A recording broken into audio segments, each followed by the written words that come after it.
Good morning, everyone. This is section 3, lesson 4, the Bible reading. Today we're reading Exodus 9 through 12 and Psalm 16. Exodus 9. Then the Lord said to Moses, "Go to Pharaoh and tell him, 'Thus saith the Lord, the God of the Hebrews, let my people go, so that they may serve me.'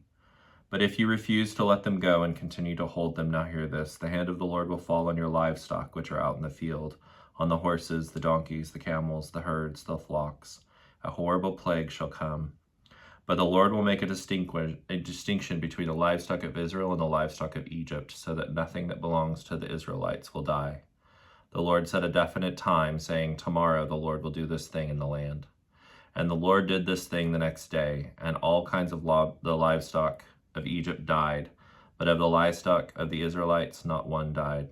Then Pharaoh sent men to investigate, and not one, even one of the livestock of the Israelites had died, but the heart of Pharaoh was hardened, and his mind was firmly set, and he did not let the people go. Then the Lord said to Moses and Aaron, 'Take handfuls of soot from the brick kiln, and let Moses throw it toward the sky in the sight of Pharaoh. It will become fine dust over the entire land of Egypt, and it will become boils breaking out in sores on man and animal in all of the land occupied by the Egyptians.' So they took soot from the kiln and stood before Pharaoh, and Moses threw it towards the sky, and it became boils erupting in sores on man and animal.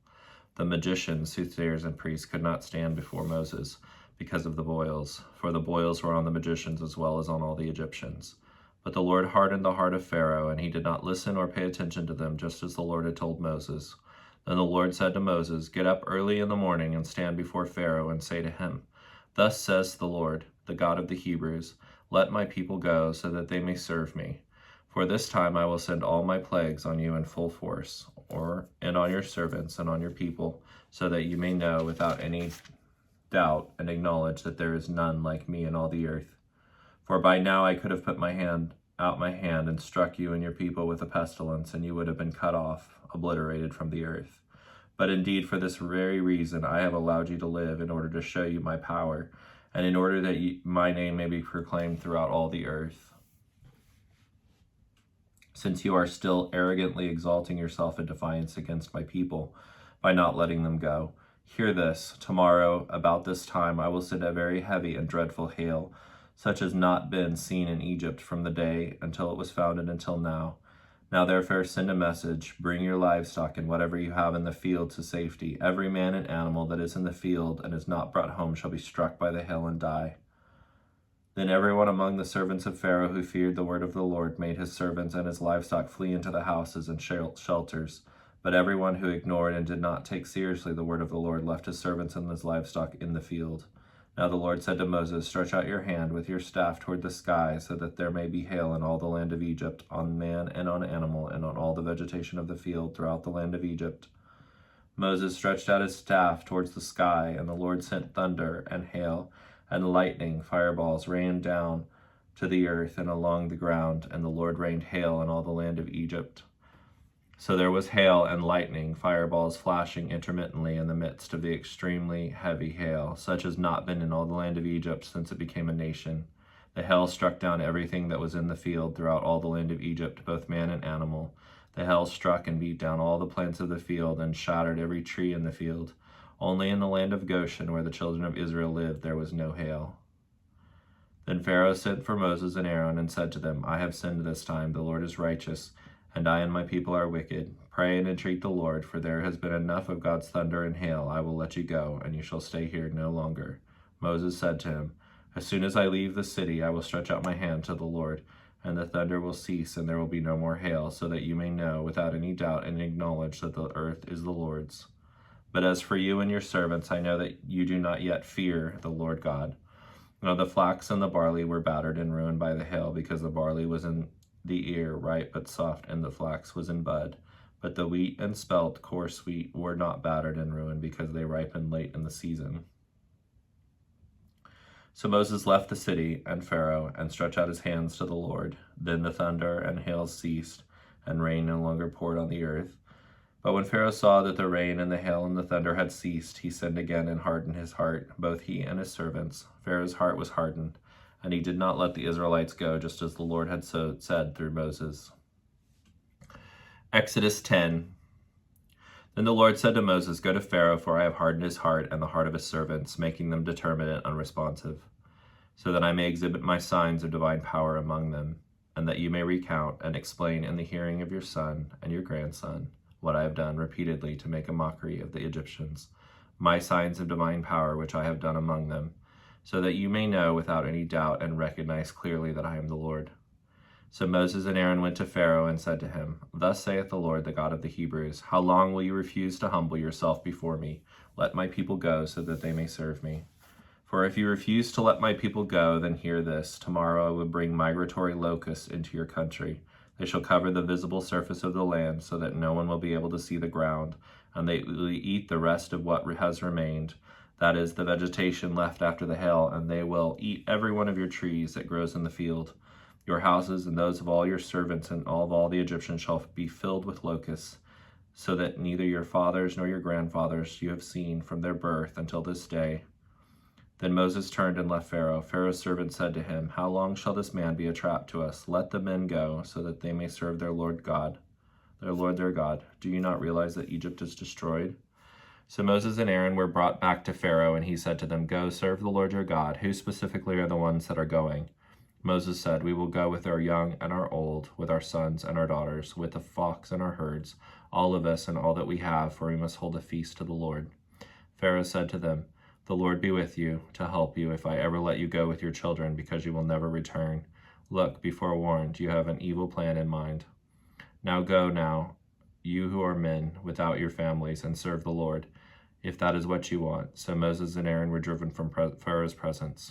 Then the Lord said to Moses, Stretch out your hand over the land of Egypt for the locusts, so that they may come upon the land of Egypt and eat all the plants of the land, all that the hail has left. So Moses stretched out his staff over the land of Egypt, and the Lord brought an east wind on the land all that day and all that night. When it was morning, the east wind had brought the swarms of locusts. The locusts came up over all the land of Egypt and settled down on the whole territory, and a very dreadful mass of them. Never before were there such locusts as these, nor will there ever be again. For they covered the visible surface of the land, so that the ground was darkened, and they ate every plant of the land, and all of the fruit of the trees which the hail had left. There remained not a green thing on the trees or the plants of the field throughout all the land of Egypt. Then Pharaoh hurried to call Moses and Aaron, and he said, I have sinned against the Lord your God and against you.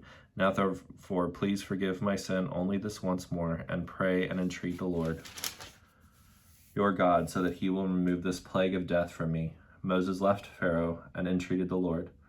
So the Lord shifted the wind to a violent west wind, which lifted up the locusts and drove them into the Red Sea. Not one locust remained within the border of Egypt. But the Lord hardened Pharaoh's heart, so that it was even more resolved and obstinate, and he did not let the Israelites go. Then the Lord said to Moses, Stretch out your hand toward the sky, so that the darkness may come over the land of Egypt, a darkness which is so awful that it may be felt. So Moses stretched out his hand towards the sky, and for 3 days a thick darkness was all over the land of Egypt. No sun, no moon, no stars. The Egyptians could not see one another, nor did anyone leave his place for 3 days, but all the Israelites had supernatural light in their dwellings. Then Pharaoh called to Moses and said, Go, serve the Lord, only your flocks and your herds must be left behind, even your children may go with you. But Moses said, You must also let us have sacrifices and burnt offerings, so that we may sacrifice them to the Lord our God. Therefore our livestock must also go with us, not one hoof shall be left behind, for we must take some of them to serve the Lord our God. Even we do not know with what we will serve the Lord until we arrive there. But the Lord hardened Pharaoh's heart, and he was not willing to let them go. And Pharaoh said to Moses, Get away from me, see that you never enter my presence again, for on that day that you see my face again, you will never die. Then Moses said, You are correct, I will never see your face again. Exodus 11. Then the Lord said to Moses, I will bring yet one more plague on Pharaoh and on Egypt. After that he will let you go. When he lets you go, he will most certainly drive you out of here completely. Speak so that all the people of Israel may hear, and tell every man to ask from his neighbor, and every woman to ask from her neighbor, articles of silver and articles of gold. The Lord gave the people favor in the sight of the Egyptians. Moreover, the man Moses was greatly esteemed in the land of Egypt, both in the sight of the Pharaoh's servants and in the sight of the people. Then Moses said, Thus saith the Lord, At midnight I am going out into the midst of Egypt, and all of the firstborn in the land, the pride, hope, and joy of Egypt shall die. From the firstborn of Pharaoh who sits on his throne to the firstborn of the slave girl who is behind the handmill, and all of the firstborn of the cattle as well. There shall be a great cry of heartache and sorrow throughout the land of Egypt, such as never been before, and such as never shall be again. But not even a dog will threaten any of the Israelites, whether man or animal, so that you may know without any doubt and acknowledge how the Lord makes a distinction between Egypt and Israel. All these servants of yours will come down to me and bow down before me, saying, Get out, you and all your people who follow you. After that I will leave. And he left Pharaoh in the heat of anger. Then the Lord said to Moses, Pharaoh will not listen to you, so that my wonders, miracles may be multiplied in the land of Egypt.